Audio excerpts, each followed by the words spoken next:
Okay, so what I want to talk today about is crop factor. Now, crop factor is something that we all, you get into DSLR photography or just digital photography period, and you're going to hear the term crop factor. Now, crop factor is something that we definitely have to deal with, but I think it's a little abused, misunderstood, some people are teaching it incorrectly, and I think it confuses a lot of new photographers. So I want to give a little bit of background to the whole crop factor and what it's about, because I think there are some things even from where crop factor originated that is just wrong. So I dug this out. This is a 35 millimeter film camera, okay? My wife used to shoot weddings with this. I shot weddings with a Hasselblad medium format, but she was doing second shooting with a 35 millimeter film camera, Canon A2, okay? It's the last film camera that I even own. I've gotten rid of all my other film cameras. It's hard to see in there, but okay, 35 millimeter film. Now, when digital photography came along, and I happened to have the very first Canon digital camera, it was called a D30, 3 megapixels. What Canon basically did is they took a film camera body and stuck a digital sensor in it and made this digital camera. I mean, it was brilliant for Canon and Nikon to do that because they already had the system in place. They had all the lenses that went with it. They had all the accessories. The mechanics of it was all there. They just needed to take out the ability to put film in it and put a digital sensor in the same basic body. Now, it's not exact. Don't get all over me if it's not the exact same body, but basically it's the same structure of the film camera. Now, one thing that a lot of people will tell you is that back in the film days, the number one format that professional photographers used was 35 millimeter. That's not true. It depends on the type of photography that you did. Now, journalists, sports photographers, probably wildlife photographers, they were using 35 millimeter, but fashion photographers, portrait wedding shooters, most of them were relying on medium format. Commercial photographers were using large sheet film, 4-inch by 5-inch, large format, even 8 by 10-inch sheet film. So 35 millimeter was certainly a professional grade camera, but it wasn't the dominant one. Like I said, it depended on what you did for a living. But Canon takes their film camera, sticks a digital sensor in it, and comes up with something like this. The digital sensor that they put in this first digital camera, the D30, was not the same size as a 35 millimeter piece of film. Why? In my mind, I'm thinking it would have been nice if it would have just been the exact same size. Well, I think it's probably a pretty simple answer. It comes down to money. Number one, well, it comes down to technology too. I don't know where the technology was completely. Could they have made a bigger sensor? Probably. But the problem with a bigger sensor was cost. This camera, 3 megapixels, was over $3,000 when it was brand new. It was an expensive camera. And to get everybody to switch over, even though they already had the lenses and the accessories for their film system that would have applied to the new digital system because it took the same lenses, if it was a $10,000 camera, they might not have been able to sell it. But at $3,000, people started getting into it. So I think it was a cost issue. Put a smaller sensor in there, then smaller than 35 millimeter, keep the cost down, and people started purchasing it. So that's where the crop factor came in. Because the sensor was smaller than a 35 millimeter piece of film, but you were using the exact same lens, you were going to get a little bit different result.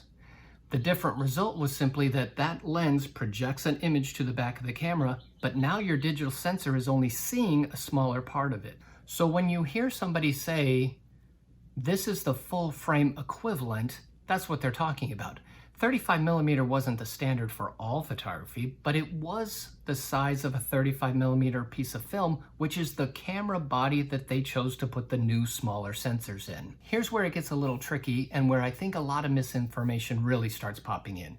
If you have a 50 millimeter lens and it's on a 35 millimeter camera body, and you take that off and put it on a cropped censored digital camera body, like I said, the digital sensor's smaller, so it sees less of the image that lens is projecting to the back of the camera, but the millimeters of the lens is still 50 millimeters. It doesn't change because you put it on a smaller censored body. 50 millimeters is 50 millimeters. 23 millimeters is 23 millimeters. It does not change. The depth of field doesn't change. The compression doesn't change. Nothing changes other than the smaller sensor sees a smaller portion of the projected image. That obviously changes some things, because if I'm taking a full-length portrait of some person with a 35 millimeter film camera, and I put it on that same lens on a smaller sensor digital camera, if I still want head to toe with those people, I'm gonna have to back up a little bit. And when I back up to get them in that smaller sensor frame area, some things change. The lens is the same, it produces the same results, but I may have to back up, or I may have to use a shorter focal length lens to get the same field of view. Field of view is really the only thing that's gonna change. Now, all of that is pretty simple to understand, I think, but part of the problem that I think arises is if you are a new photographer, you're just getting into photography, and say you buy this crop sensor camera and you love it, and you're gonna go out and you're gonna start learning photography, and you watch a bunch of YouTube videos to kind of help you out and make you understand things. And you're being told in some of these videos that you've got to multiply the focal length by the crop factor, and you've got to multiply the aperture by the crop factor. It gets confusing if you're new to photography. And the reality is that if you have, say, an 18 to 55 millimeter lens on your crop sensor DSLR, it's an 18 to 55 millimeter. It just is. It's going to give you a little bit different field of view because your format is smaller. But when you start introducing all these, times it by the crop factor, listen, if you're new to photography, you have an 18 millimeter lens, I don't care what camera you put it on, you have an 18 millimeter lens. Enjoy it. Go learn photography. Go do your thing. But if you spend a lot of time trying to think, oh, it's an 18, but it's really a 26, and my f2.8 is really f3.7, it's just confusing. It really is. Different formats do different things with different focal length lenses. In the film days, we shot with 35 millimeter and a quote unquote normal lens, kind of a lens that gave you as close to what the human eye perspective is, was considered to be like a 50 millimeter. On a medium format, it was more like an 80 millimeter lens that gave you that same sort of perspective. Large format, you were somewhere between 150 and 210 millimeter to give that normal perspective. So we realized in the film days that yes, different focal lengths meant a little bit different on different formats, but we never compared it with a crop factor.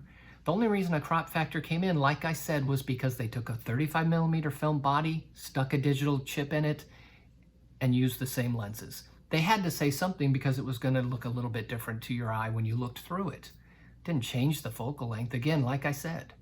So if you are somebody that is just starting out, I don't care what camera you buy, realize that the millimeter lens that you're putting on that camera is exactly what it is. Trying to comprehend that your 18 millimeter is really something else is a waste of your time. Okay, rant over.